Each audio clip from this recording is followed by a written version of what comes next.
Unrestricted free agency Thursday. Who do the Lions want back? Who do I think they'll re-sign? All of that today on Locked On Lions Thursday edition.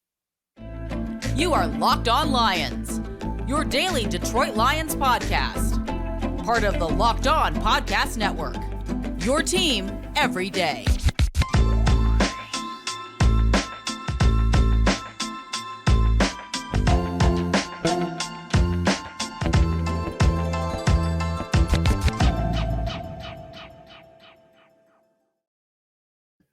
And what's good, everybody? Matt Derry with you. It's a Thursday edition of Locked On Lions right here on the Locked On Podcast Network, your team every day, on a Thursday, February 15th, and a Friday, February 16th. Thanks for making us your first listen and checking us out wherever you get your podcasts. Please subscribe to our Locked On Lions YouTube channel as well. We're over 10,000 subscribers, so all of you that watch on the YouTube channel, thank you for doing that. Locked On Lions today brought to you by our good friends at the Gametime app.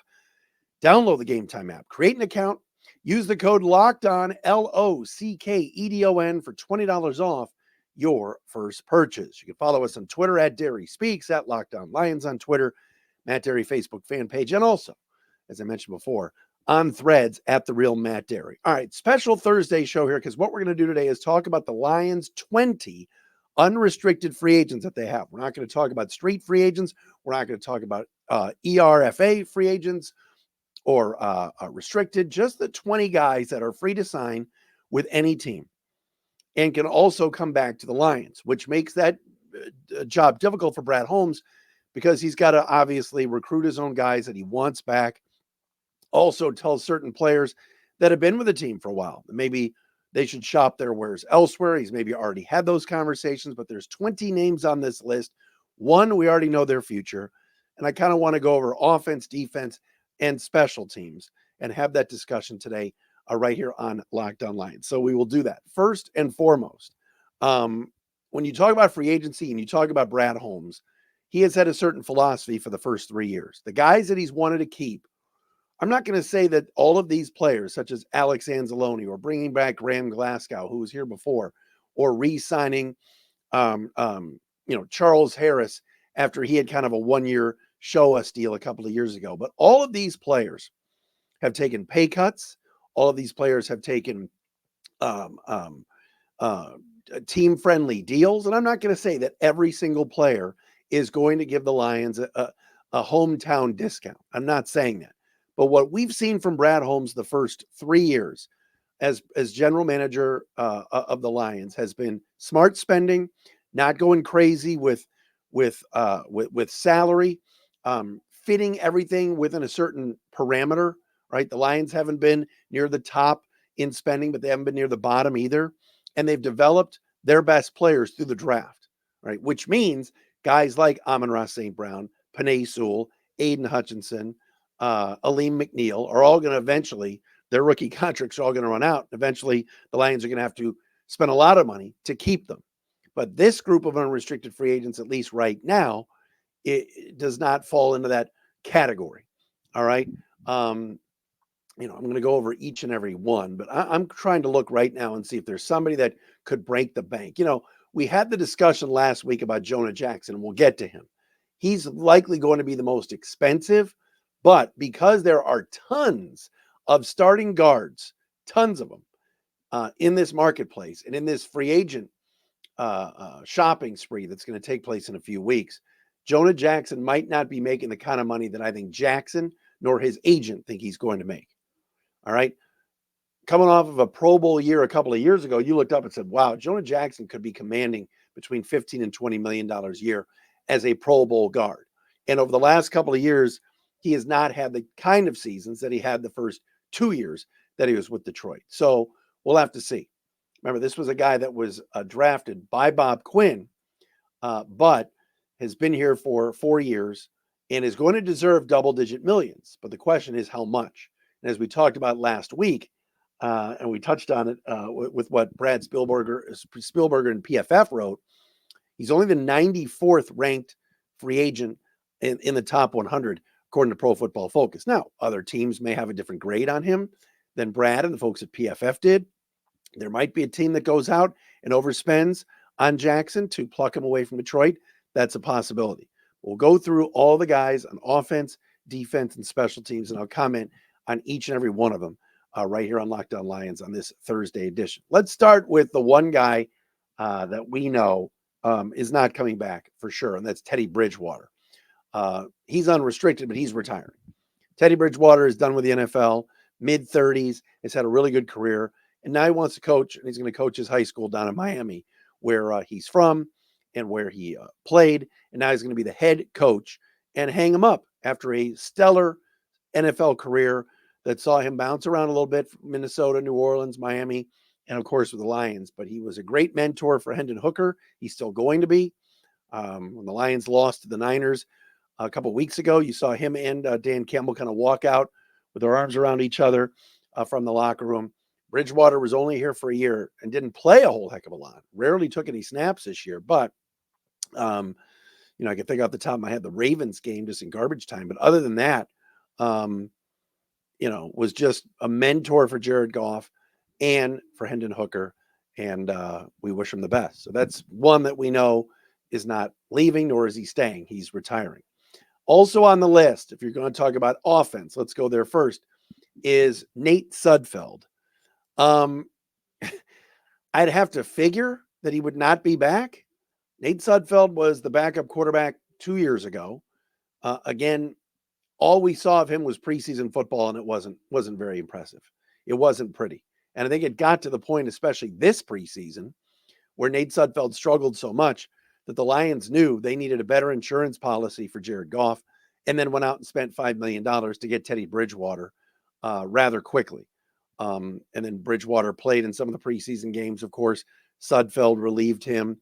Sudfeld, I think, started one, and the drop off was, you could see it. It was rather big between Bridgewater and Sudfeld. Then Nate got hurt and was done for the year anyway. And the Lions, of course, lined up most of the season with Goff, Bridgewater, and Hendon Hooker. I would have to think Nate Sudfeld would not be back.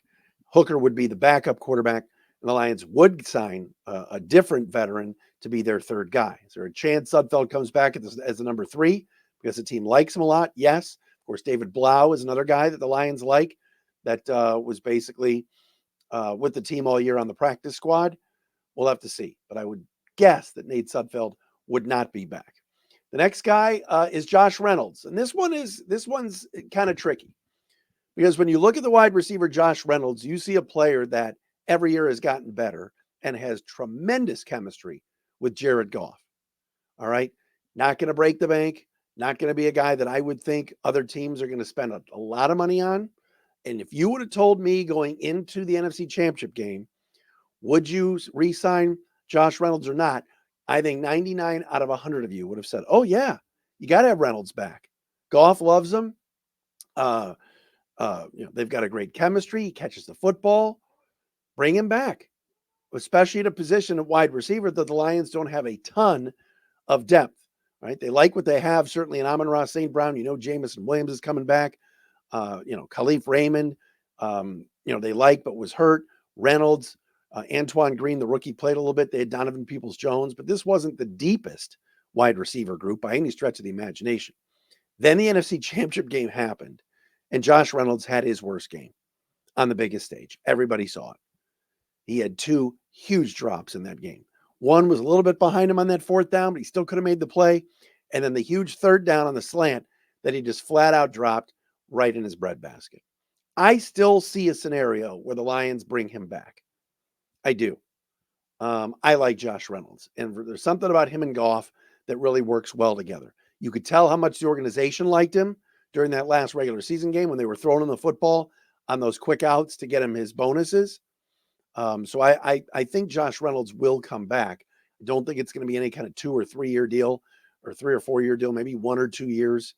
But I think he would remain with the team because I don't think there's going to be a gigantic market for him. We'll see. But obviously the last game he played, ouch, was not a good one. Donovan Peoples-Jones came over from at the trade deadline for a 6th round pick. I don't see any real scenario where he stays. He didn't make much of an impact, in my opinion. Anthony Ferkser, the backup tight end. Lions really like him. And, Brock Wright, we'll see if he comes back. He's not unrestricted. We'll see if the Lions want to tender him an offer. Certainly, of course, James Mitchell will be back, coming back from the injury. And we know what a year Sam Laporta had. But I think Anthony Ferkser is a guy that the Lions might want to keep around because of his blocking ability and just didn't get much of an opportunity. We'll see on him. For the 4 offensive linemen, Jonah Jackson, Dan Skipper, Matt Nelson, Graham Glasgow, and we'll throw Hal Vaitai in the mix too because he's unrestricted.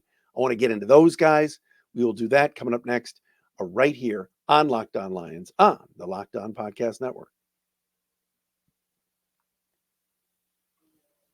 And Locked On Lions today brought to you by our friends at DoorDash. Hey, we know this. You want to order some food. You don't want to leave the house. We're getting close to March Madness time in March, and that means NCAA tournament, and that means games on everywhere. And the last thing you want to be doing, all right, is ordering from DoorDash. Not what you want to be doing. Or now you don't want to be going out. You want to be ordering from DoorDash. I take that back. That's what you want to be doing. You've got to get DoorDash. You got to get the food that you want. There's only one place to go. DoorDash is the all-in-one app for your everyday needs. Restaurants, we talk about. Groceries. You can get flowers and gifts. So next time you're running low on dinner ideas, maybe even pet supplies, or just you're running out of time, you can get so much more than you realized and delivered with DoorDash. Didn't have a chance at the grocery store last weekend after all the big game commotion? It's simple. All right. Order from DoorDash. DoorDash, your door to more. Head to the DoorDash app, get everything you need delivered. It is that simple. Whatever watch party or anything party you've got coming up, get it delivered with DoorDash. Football season may be over, but we're in the thick of the basketball games, the school year. Let's face it, winter. You can think of a million reasons to order DoorDash. Do that today. Get dinner for tonight, groceries for the week, or consolation prizes for you and your sad friends in whatever city it is when your team loses. All on DoorDash. They are the best. It is DoorDash. And Locked On Lions is sponsored by BetterHelp. Always thinking about, maybe I need therapy. Maybe I need to talk to somebody different. Maybe I need something in my life that's a little bit different. And I want to talk to somebody neutral. I don't want to talk to a friend or a family member. I want to talk to somebody that might not know me. All right. Sometimes you all have that opportunity to get something off our chest. Big or small, certain things can really start to get to you. It's important to let that out, especially to someone who's unbiased on your life. All right. Therapy can be different for everybody. Most of us have bigger problems than our favorite sports teams or anything else. But it's important to get things off your chest every once in a while. If you're thinking about starting therapy, I want you to give BetterHelp a try. That's BetterHelp, H-E-L-P. It's entirely online, designed to be flexible and suited to your schedule. Visit BetterHelp.com/lockedon to get 10% off your first month. That's BetterHelp, HELP.com/lockedon.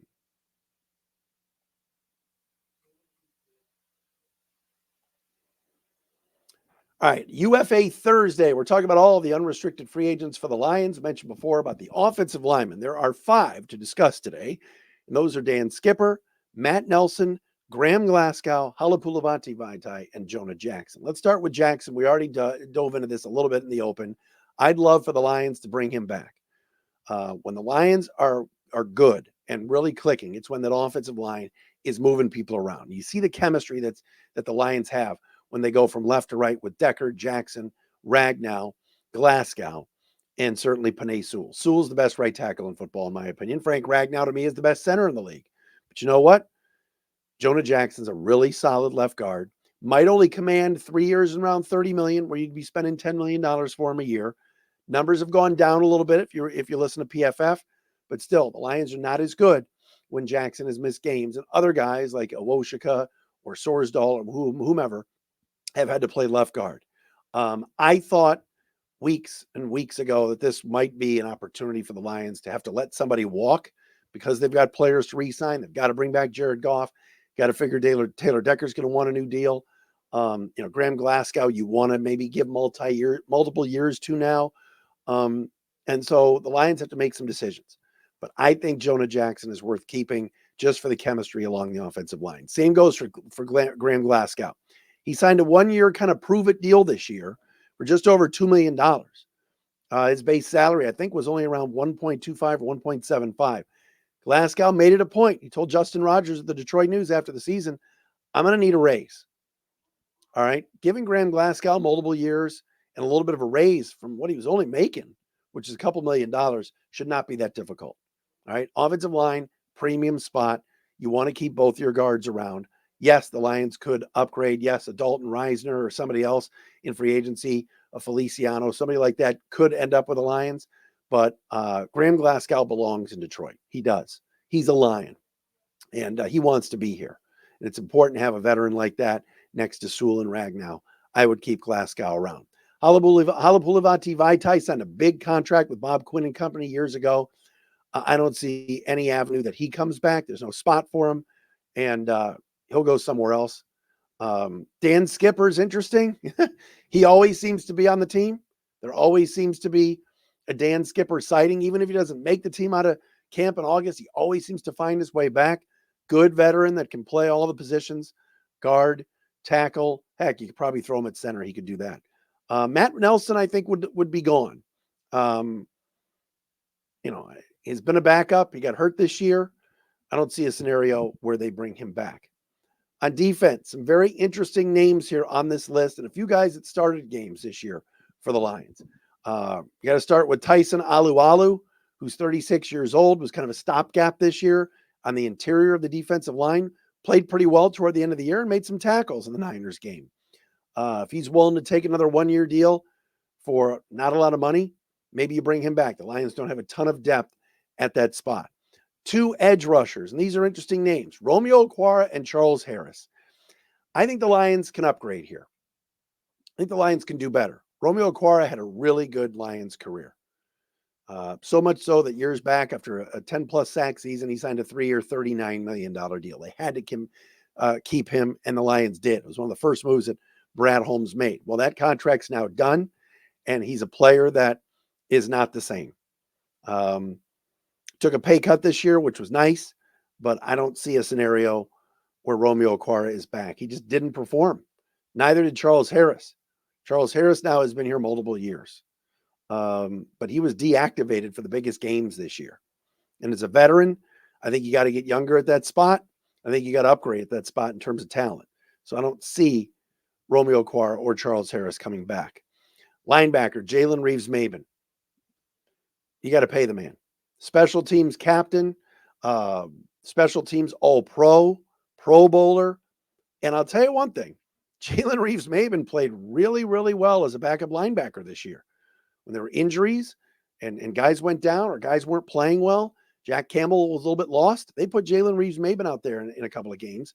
And all he did was make plays, make tackles, make plays on the football, in the passing game.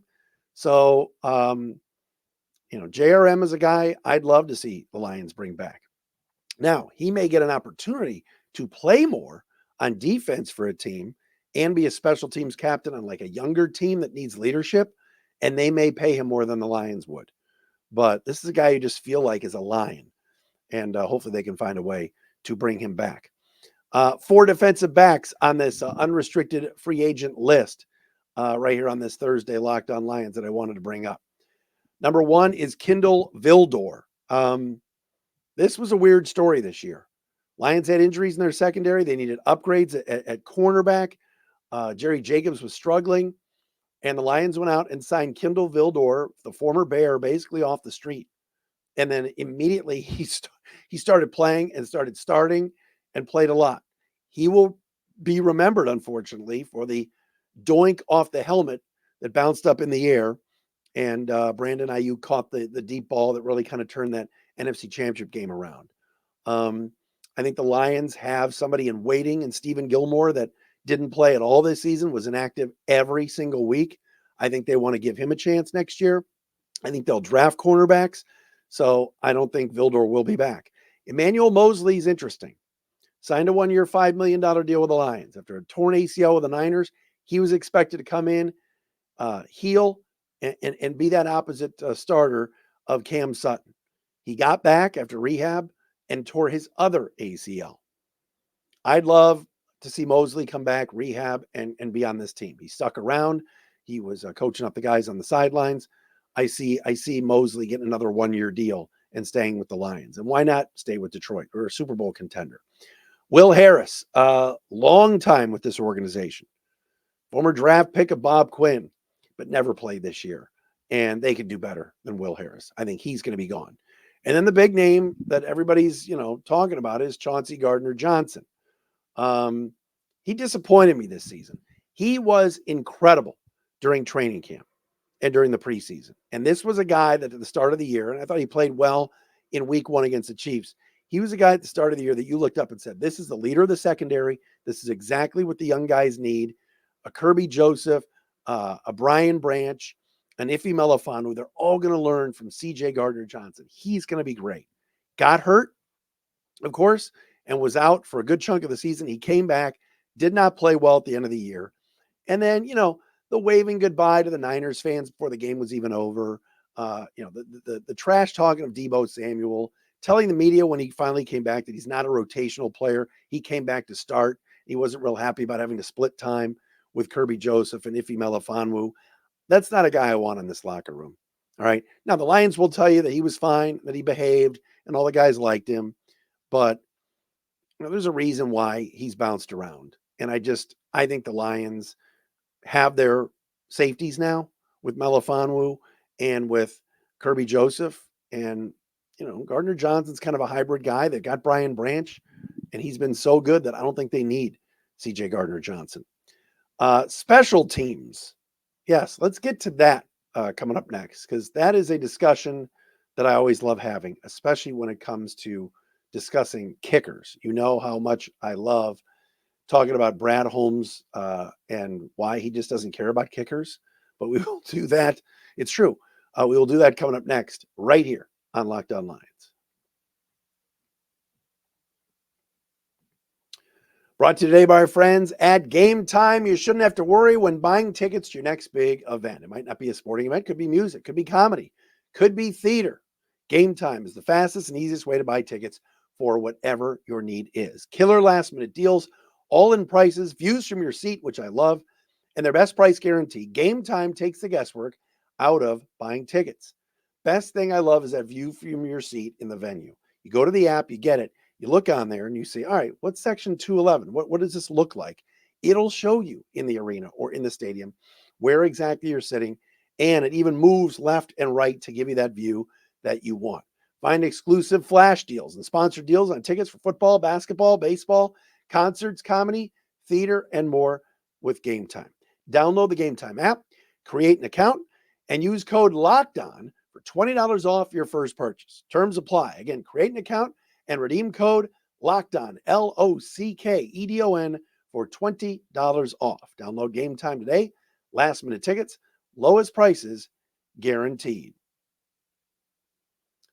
And Locked On Lions today also brought to you by our friends at Nissan. Are you the kind of driver that likes to push things a little further?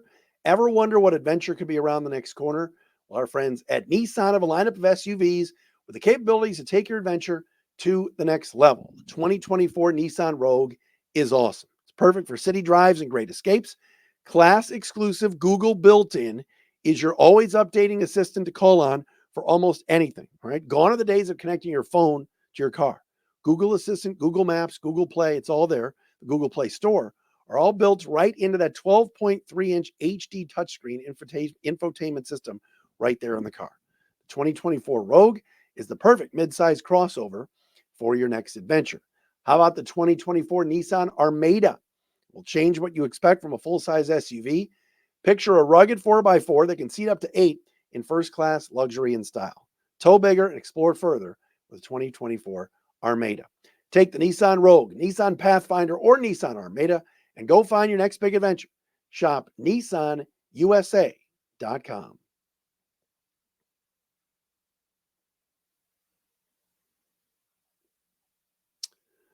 All right, we got two guys to discuss when it comes to special teams on our list of unrestricted free agents. The first one, Jake McQuaide, the long snapper. Now remember, McQuaide is 35 years of age, has been a Pro Bowler. And the great thing about Jake McQuaide when he came up this year, when he lost the competition to Scott Daly in the preseason, Lions cut McQuaide, kept Daly around. Then Daly got hurt. All right, hurt his knee, was done for the year. They re-upped McQuaide, and great thing about this long snapper situation in Detroit is we never had to hear about it. All the snaps, whether it was snapping to the holder on kicks, whether it was snapping to Jack Fox on punts, there was never an issue, ever. Seriously. Jake McQuaid did a really good job. Unfortunately, Scott Daly is really good too. So my guess is that they bring both guys in and do the same thing they did last year. Have a little competition. Daly is still under contract. McQuaid is not. So I see a scenario where a guy like McQuaid is brought back on a minimum type deal just to be competition for Daly. The other one is Michael Badgley, the Lions kicker. We have a lot of fun with Brad Holmes on this show when it comes to kickers because the Lions have had about 12 or 13 over the last 3 years. You can go back to Randy Bullock the first year, giving him a shot. And then all the issues they had with all the kickers, Ryan Santoso missing the kick in Pittsburgh, Riley Patterson, who's had been on and off of this organization for years. Money Badger's been around for 2 years, was your kicker last year or 2 years ago, then wasn't the kicker this year, then came back, then won the job again at the end of the year. Then, of course, Dan Campbell in the NFC Championship game never used him. And now the Lions have to make a decision. Do they bring Badgley back or do they draft a kicker? And look, drafted kickers this past year did not have great success. Right? Jake Moody with the Niners struggled. Anders Carlson with the Packers struggled. All right. I don't see a scenario where Brad Holmes is going to waste a draft pick on a kicker because he doesn't care about kickers. It's been 3 years of not having the guy. Would the Lions sign somebody and then it's just left alone? Kai Fairburn, of course, with the Texans, had a really good year. He only missed 1 field goal all season. He's going to command some decent money. If you recall this past offseason, the Colts spent a good chunk of change on Matt Gay, and he was terrific for most of the season. Kind of struggled at the end of the year, but hit a lot of 50-yarders and was worth the money that the Colts gave him.